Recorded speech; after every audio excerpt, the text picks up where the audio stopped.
International break आए और कुछ एक्साइटिंग लेकर ना, ऐसा हो सकता है क्या? देखो कुछ टीमों के लिए तो ये international break as a sigh of relief आया है, बिकॉज इतने सारे मैचेस हो रहे थे, उनके प्लेयर्स इतने इंजर्ड हो रहे थे, तो उनको था कि यार एक ब्रेक मिल जाए जहां पर हमारे जो मेन प्लेयर्स हैं वो रिकवरी करके वापस आ जाए, जैसे कि हम मैनचेस्टर यूनाइटेड। लेकिन कुछ क्लब्स ऐसे थे जो कि नहीं चाहते थे कि उनका मोमेंटम ब्रेक हो, जैसे कि कौन? FC Barcelona. कल बहुत ही अनफॉर्चुनेट इंसिडेंट हुआ है, कुबार्सी को स्प्रेन आया है यहाँ पे, जिस वजह से यहाँ पर कुबार्सी walked out of the pitch and initially it looked like कि सीरियस इंजरी हो सकती है, लेकिन बाद में यहाँ पर पता चला है कि उतनी सीरियस इंजरी है नहीं, बट हाँ प्रिकॉशनरी तौर पे अगले मैच डे में यहाँ पर कुबार्सी को इंक्लूड नहीं किया जाएगा। ऑलरेडी बार्सिलोना को झटका लग चुका है यार। मतलब यार एक तो चीज़ मुझे समझ में नहीं आती कि ला लीगा के लोग ये करना क्या चाहते हैं। आप यहाँ पर प्लेयर्स को क्या रोबोट समझते हो? And this is not just bound to La Liga, this is I feel is happening in every league out there. जहां पर आप देख रहे हो प्रीमियर लीग में भी यूनाइटेड हर दूसरे तीसरे दिन मैच खेल रही है, अर्ली किक ऑफ हो रहे हैं, लगातार अर्ली किक ऑफ दिए जा रहे हैं। एक दिन आपका यहाँ पर लेट किक ऑफ है, फिर उसके ठीक अगला मैच आपका अर्ली किक ऑफ है। ये बैलेंस कैसे बन रहा है? और अब यहाँ पर ओसासुना के खेलने के बाद यहाँ पर 29 को उनको वापस से मैच खेलना है, तो this is not going in the right direction as of now. But हाँ, कुबार्सी की इंजरी इतनी सीरियस है नहीं, तो Barcelona fans can keep calm and थोड़ा सा उनको हाँ ये ज़रूर है कि यार व्हाट इफ अगर ये इंजरी एग्रीवेट हो जाती है तो। बट अभी के लिए बताया जा रहा है कि हाँ कुबार्सी को इतनी सीरियस इंजरी नहीं हुई है। अब देखो क्या हुआ कल रात में कि रास्मुस हॉलैंड ने गोल स्कोर किया पोर्चुगल के अगेंस्ट, और पोर्चुगल की टीम नहीं है भाई, they are bunch of individuals who are just bound to play together. उनको एक चीज़ समझ में नहीं आती कि they have to play together, उनको यूनिटी के साथ खेलना है and they have to behave like a team. They don't play like a team, they play like individuals who have been forced to play together. Literally आप बाकी टीमों को देखोगे आपको पता चलेगा कि नहीं भाई, यहां पर जो बाकी टीम्स हैं, अर्जेंटीना हो गई, स्पेन हो गई, इटली हो गई, the likes of Germany, Netherlands, ये सारे एज अ यूनिट खेलते हैं। उनके पास भी इतने बड़े नाम नहीं है। पोर्चुगल के पास ये गोल्डन जनरेशन है उनकी, लेकिन उसके बावजूद यहाँ पर वो परफॉर्म नहीं कर पा रहे हैं। वो यहाँ पर बड़े टूर्नामेंट्स में क्रम्बल कर जाते हैं। कल रात में डेनमार्क ने उनको 1-0 से हरा दिया। रास्मुस हॉलैंड ने तो भाई जले पे नमक ही छिड़क दिया है। मतलब एक बंदा अभी 2 हफ्ते पहले तक गोल स्कोर नहीं कर पा रहा था, 1 हफ्ते पहले तक। अब जो उसने पहला गोल स्कोर किया इतने टाइम के बाद, उसने पोर्चुगल के अगेंस्ट गोल स्कोर करके सेलिब्रेशन कर दिया भाई। मतलब पोर्चुगल के जख्मों पे, पोर्चुगल फैंस के जख्मों पे नमक रगड़ना किसे कहते हैं, वो कोई रास्मुस हॉलैंड से पूछे। अब देखो लोगों का एक ही चीज़ है यहाँ पर, एक ही काम बचा है। पोर्चुगल जीतती है तो कह दो अगर रोनाल्डो पार्ट है टीम का, दैट रोनाल्डो के साथ यहाँ पर टीम उतना एक्सप्लोसिव नहीं खेल सकती, अभी भी इसमें और गोल्स ऐड हो सकते थे। और जब हार जाती है तो लोग बोलते हैं अरे नहीं भी Ronaldo is the problem. Ronaldo is not the problem is the manager, and the problem is जो एक स्पिरिट चाहिए एक टीम को बिल्ड करने के लिए, वो यहाँ पर टीम में नहीं है, और मैनेजर अपने एंड से उस स्पिरिट को इंट्रोड्यूस कर भी नहीं पा रहा है। It has been a long time since Portugal needed a manager who had character, और यहाँ पर जोसे मोरिन्यो से बेटर मैनेजर हो नहीं सकता था। बट वही वाली बात आ जाती है बार बार कि आप अगर इस पॉइंट ऑफ टाइम पे देखोगे ना, तो पोर्चुगल की टीम में मल्टीपल मैच विनर्स हैं। They have got Rubin Diaz, they have got Diego Delo, they have got यहाँ पर आपका बर्नार्डो सिल्वा, जाओ फेलिक्स, देन आपके पास रेनाटो सैंचेज है, ब्रूनो फर्नांडिस है, रोनाल्डो है, राइट, आपके पास राफेल लियाओ वगैरह है। बट अगर आप इनको ऐसा टीम खिलाने की कोशिश करोगे, ये बहुत ही स्कैटर्ड लगता है, ये बहुत ही डिसजॉइंटेड टीम लगती है। अर्जेंटीना की टीम में आप जब एक टीम को खेलता हुआ देखते हो, आपको फील आती है कि हाँ भाई everybody wants to win, not just 1 or 2 players, everybody wants to win and everybody wants to give their 100%। जब मैं पोर्चुगल की टीम को देखता हूं मुझे फील नहीं आता, और इसीलिए पता है, सही बता रहा हूं, इसीलिए इनको देखने का मन नहीं करता। People often ask me why don't you watch Portugal anymore इतना regularly. The answer to that question is I don't feel like watching them, because मुझे नहीं फील होती वो यूनिटी, मुझे नहीं फील होता वो डिजायर टू विन ट्रॉफीज, मुझे नहीं फील होती that necessity of basically scoring goals. Alright, and इस पॉइंट ऑफ टाइम पे अगर देखा जाए तो Bruno Fernandes is the only player who is doing well. Other than that आप देखोगे मैन सिटी के सारे प्लेयर्स इतना लो ऑन कॉन्फिडेंस है कि उनके एंड से कुछ एक्सपेक्टेशन रखना मेरे हिसाब से सही नहीं होगा। दूसरी चीज यहां पर अगर आप देखोगे तो रोनाल्डो की एज हो चुकी है भाई। आप अगर लगातार रोनाल्डो को टारगेट कर रहे हो कि रोनाल्डो ही करेगा जो करेगा, रोनाल्डो गोल स्कोर करेगा, Ronaldo lead by an example करेगा, नहीं, बाकी प्लेयर्स भूया छीलने आए हैं क्या? बाकी प्लेयर्स क्यों नहीं कर सकते? और मैं तो ये समझ नहीं पा रहा कि इतने साल अगर उसने 18-20 साल यहां पर लीड किया है टीम को, तो क्या उसको कोई कैरी नहीं कर सकता 1-2 सीजन? और मैं तो ये मानता हूं कि पोर्चुगल की टीम कुछ नहीं जीतने वाली बड़ा, बिकॉज इनके सबसे इंपॉर्टेंट जो फैक्टर आता है एक टीम के गेम प्ले में, वो ये कि आप अपनी एबिलिटीज पे कितना खेल रहे हो।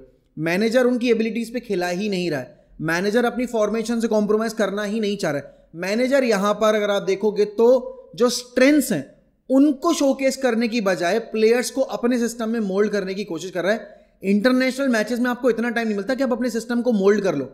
इंटरनेशनल सिस्टम में आपको वो खिलाना पड़ता है जिसमें प्लेयर्स कंफर्टेबल हैं, और पोर्चुगल की टीम काउंटर अटैकिंग पर बेस्ट है। Roberto Martinez counter attacking football खिलाना जानते हैं, लेकिन अगर आप देखोगे वो बैक फायर सिस्टम हो गया, आपका काम नहीं करेगा। अगर आप ब्रूनो को डीपर रोल में खिला रहे हो तो कम से कम आपको क्रिएटिव एंड पे थोड़ा सा एक्सप्लोसिवनेस डालनी पड़ेगी। You need to have pace, and इस पॉइंट ऑफ टाइम पे देखो यूरोज में हमने देखा था किस तरीके से पोर्चुगल लेते गिरते पड़ते आगे तक पहुंची थी और फिर अल्टीमेटली क्रम्बल कर ही गए थे अगेंस्ट फ्रांस। तो मुझे तो कोई सही बताऊं होप दिखाई नहीं दे रही है इस पोर्चुगल टीम से। मे बी आने वाले मैचेस में या फिर आने वाले सीजन में जब ये खेलने उतरेंगे क्वालिफायर्स वगैरह में तभी अच्छा कर पाएं, but as of now I don't see any hope whatsoever. Ronaldo 40 तक खेलने 44 तक खेलने, लेकिन इस पोर्चुगल की टीम के साथ रोनाल्डो को वर्ल्ड कप जीतने का जो सपना है वो सपना ही बन के रह जाएगा। They will not win anything. बात अगर क्लब फुटबॉल की आएगी वापस से, तो भाई यूनाइटेड के लिए जो रूमर्स चल रहे हैं अभी वो तेजी से आग पकड़ रहे हैं। सबको पता है यूनाइटेड को एक गोल स्कोरर चाहिए है, और इसीलिए दुनिया भर के जितने भी नंबर 9 है सबसे नाम जोड़ा जा रहा है। एक ही के जो अभी यहाँ पर फ्रैंकफर्ट में खेल रहे हैं उनसे नाम जोड़ा जा रहा है, विक्टर ओसिमेन से नाम जोड़ा जा रहा है, विक्टर गिक्योरेस के साथ नाम जोड़ा जा रहा है। देन आपके यहाँ पर अगर आप देखोगे तो जोनाथन डेविड के साथ नाम जोड़ा जा रहा है, और जितने रही बची कसर है वो व्लाहोविच वगैरह के साथ नाम जोड़कर हमारी पूरी कर दी जाती है। लेकिन यूनाइटेड के लिए सबसे बड़ी जो नीड ऑफ द आवर है वो एक्चुअली में है एक गोल स्कोरर। यूनाइटेड अगर गेम्स जीतना चाहती है, यूनाइटेड अगर यहाँ पर अपने आप को ऊपर पोडियम में लाना चाहती है, टेबल में लाना चाहती है, तो उनको गोल स्कोरर ढूंढने पड़ेंगे। पिछले 2 सीजन से हमारा जीडी जो है वो ऊपर नहीं जा पा रहा है। पिछले सीजन भी हमारा जीडी पूरे टाइम माइनस में रहा और हमने सीजन जो था वो माइनस जीडी के साथ ही एंड किया। इस सीजन भी अभी तक हम माइनस जीडी के साथ ही बैठे हुए हैं। अब सिर्फ 9 गेम बाकी है प्रीमियर लीग के, लेकिन अभी भी हम यहाँ पर अपनी गोल स्कोरिंग फॉर्म को इंप्रूव नहीं कर पाए। हम गोल स्कोर नहीं कर पा रहे, हम कंसीड बड़ी इजीली कर लेते हैं। यूनाइटेड को ये चीज़ समझनी पड़ेगी, मैनेजमेंट को ये चीज़ समझनी पड़ेगी, अगर उनको कोई भी टूर्नामेंट जीतना है तो फुटबॉल में आउट स्कोर करना इज द नेसेसिटी। एंड इस पॉइंट ऑफ टाइम पे यूनाइटेड के पास वो मैच्योर गोल स्कोरर्स नहीं हैं।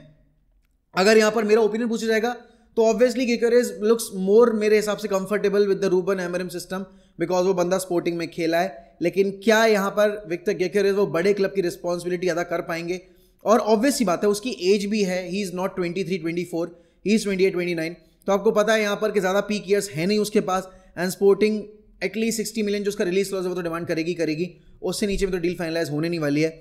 अगर आप ओसिमेन की बात करोगे तो ओसिमेन के केस में यहाँ पर बताया जा रहा है, जो मिरर की रिपोर्ट आई है कि हॉयलैंड में इंटरेस्टेड है आपकी नेपोली। और हमने देखा था कि अभी 2-3 मतलब बेसिकली अभी 2 महीने पहले ही गर्नाचो के केस में कितना ज़्यादा न्यूज़ उछली थी कि भाई आपके यहाँ पर नेपोली आपके गर्नाचो में इंटरेस्टेड है, they just want to bring Garnacho, they want to bring आपके हैरी मैग्वायर। तो हाँ, कहीं ना कहीं वो नेपोली वाले लिंक्स इसी रिगार्ड में जोड़े जा रहे हैं कि कुछ ना कुछ बस रूमर्स एक राइज कर दिए जाए। बट मेरे हिसाब से नहीं, हॉयलैंड को तो हम नहीं बेचेंगे। हम प्रोबेबली शायद उसको लोन पे भले ही लोन आउट कर दें, लेकिन बेचने तो नहीं वाले। लेकिन हाँ, हॉयलैंड के अलॉन्ग साइड आपको एक एक्सपीरियंस आपके स्ट्राइकर की जरूरत पड़ेगी, and Osimhen is that guy. Osimhen ने नेपोली में जो लेवल परफॉर्म किया था, he made Napoli the champions. अब भले ही नेपल्स के फैंस उसको वो क्रेडिट देना चाहें नहीं देना चाहें, वो उनकी मर्जी है, लेकिन रियलिटी यही है कि विक्टर ओसिमेन ने यहाँ पर आपकी नेपोली के साथ जो टाइटल जीता उसमें आपके किविचा क्वारेत्स्केलिया का और आपके विक्टर ओसिमेन का सबसे ज़्यादा कॉन्ट्रीब्यूशन था। देन बात है कि जोनाथन डेविड की हील भी coming out as a free agent, but उसके केस में यहाँ पर आपको वेजेस वगैरह बेटर करने पड़ेंगे। और देखो बात ऐसी है, अगर आप यहाँ पर एरिक्सन जाने दे रहे हो, लिंडलॉफ जाने दे रहे हो, कैसेमीरो अगर बिक जाता है, रैशफोर्ड से अगर आप छुटकारा पा लेते हो, सैंचो आपका जाने वाला है जिस पर अभी हम आगे डिबेट करेंगे, तो इतने सारे वेजेस जो आपके फ्री होंगे, उस केस में आपको एक प्लेयर को तो मेगा कॉन्ट्रैक्ट देना पड़ेगा यहाँ पर, बिकॉज वो आपका मार्की प्लेयर होगा। और अभी इस पॉइंट ऑफ टाइम पे बाकी सारी पोजीशंस पे अगर आप देखोगे और नंबर 9 पे देखोगे तो आपको नंबर 9 पे ज़्यादा पैसा खर्च करना पड़ेगा। अब जैसे कि हम सबको पता है कि हमने आपके एंटनी को, रैशफोर्ड को और सैंचो को लोन आउट कर रखा है, उसमें से एंटनी मोस्ट प्रोबेबली बिक जाएगा यहाँ पर जैसा उसका सीजन जा रहा है। बेटिस ही शायद उसको खरीद ले या फिर कोई और क्लब आके उसको खरीद लेगा। रैशफोर्ड भी मेरे ख्याल में जहाँ तक है लगभग तय ही है कि वो विला में सेल हो जाएंगे परमानेंट बेसिस पे, या फिर कोई और क्लब उनको आके परचेज कर लेगा। बात आती है जेडन सैंचो की।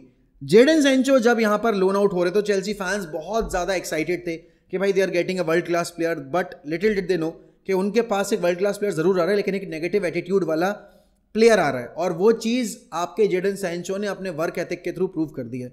ही is not scoring goals, he is not assisting them and he is not even putting up effort to basically help the team in the dying forward. अब यहां पर आप देखोगे तो एक फॉरवर्ड अगर असिस्ट प्रोवाइड नहीं कर रहा है, गोल स्कोर नहीं कर रहा है, उसके बावजूद टीम को हेल्प कर सकता है ड्यू टू हिज आपका जो डिफेंसिव वर्क रेट होता है, या फिर ड्यू टू हिज क्रिएटिविटी। भले वो स्कोर ना करे, भले वो असिस्ट ना करे, लेकिन की पासेस निकाल सकता है। जेडन सैंचो के गेम में वो सारी चीजें हैं ही नहीं। If Jadon Sancho is not scoring, if Jadon Sancho is not assisting, then he is good for nothing. और वही चीज अब चेल्सी फैंस को समझ में आ रही है। और रूमर्स जो आ रहे हैं उसके हिसाब से जेडन सैंचो को जो कॉन्ट्रैक्ट में उनके डाला गया था क्लॉज कि अगर चेल्सी 14 पोजीशन से ऊपर फिनिश करती है तो वो कंपल्शन है कि वो जेडन सैंचो को साइन करेंगे ही करेंगे फॉर 25 मिलियन पाउंड्स। लेकिन अब वो कंपल्शन मेरे ख्याल में चेल्सी एक्सेप्ट करने को तैयार नहीं है। They are ready to accept जो भी उनके ऊपर इंप्लीकेशंस लगेंगे, यहाँ पर उनके ऊपर फाइन इंपोज हो सकता है, वो एक्सेप्ट करने को तैयार है। लेकिन जेडन सैंचो को on a permanent basis sign करने को तैयार नहीं है अकॉर्डिंग टू रूमर्स। लेकिन हाँ, अभी भी इस पॉसिबिलिटी को रूल आउट नहीं किया जा सकता कि Jadon Sancho might sign the permanent contract with Chelsea. But अगर ये होता है, this will clearly show that yes, Jadon Sancho was a misfit not just for United but also for Chelsea, because a player with the wrong attitude can never attain his full potential, can never perform to his level best. और वो चीज़ Jadon Sancho की performances के through, Jadon Sancho के work ethic के through, Jadon Sancho के social media जो comments आते हैं उसके थ्रू में पता चलती है। वो बंदा ऐसे रिएक्ट करता है सोशल मीडिया के ऊपर जैसे उससे बेहतर प्लेयर नहीं है। लेकिन रियलिटी यही है कि वो प्लेयर भले ही जितना भी अच्छा हो, टैलेंट चाहे उसके पास जितना भी हो, लेकिन वो एज अ प्लेयर अगर हार्डवर्किंग साइड पे देखा जाए, मेहनत करने को तैयार नहीं। और वो रोनाल्डो का इंटरव्यू जो पीएस मॉर्गन को दिया गया था, एक एक शब्द बिल्कुल सेंस बनाता है। अब यहाँ पर नेशंस लीग की इंपॉर्टेंस की बात अगर करूँगा मैं, तो देखो नेशंस लीग देखने का कोई फायदा है नहीं। ये जस्ट एक एडिशनल टूर्नामेंट है जिसमें प्लेयर्स को सिर्फ ड्रेन आउट किया जा रहा है। यूएफए को पैसा कमाना है यहाँ पर, इस वजह से उन्होंने यहाँ पर नेशंस लीग एक नाम दे दिया इंटरनेशनल फ्रेंडलीज को। वरना तो सही बताऊँ, इन मैचेस का कोई औचित्य नहीं है। सिर्फ जो फीफा के आपके वर्ल्ड कप क्वालिफायर्स होते हैं, जो यूएफए यूरो के आपके वर्ल्ड कप क्वालिफायर्स होते हैं, उनका यहाँ पर सेंस बनता है। वरना फ्रेंडलीज तो आप खेलो ना खेलो बराबर है। और UEFA Nations league is nothing less than international friendlies, जिनको बस एक टैग दे दिया गया है मोर रेवेन्यू अर्न करने का यूएफए के लिए, और कुछ आपके नेशनल बोर्ड्स भी पैसा अर्न कर लेते हैं। बट यस, आपके हिसाब से भाई पोर्चुगल की ये टीम आपको लग रही है क्या कि आने वाले वर्ल्ड कप में जो अगले साल होने वाला है उसके लिए रॉबर्टो मार्टिनेज के अंडर वर्ल्ड कप जीत पाएगी या नहीं? Also do let me know in the comments, आपके हिसाब से कौन सा नंबर 9 यहां पर यूनाइटेड के लिए परफेक्ट फिट होगा?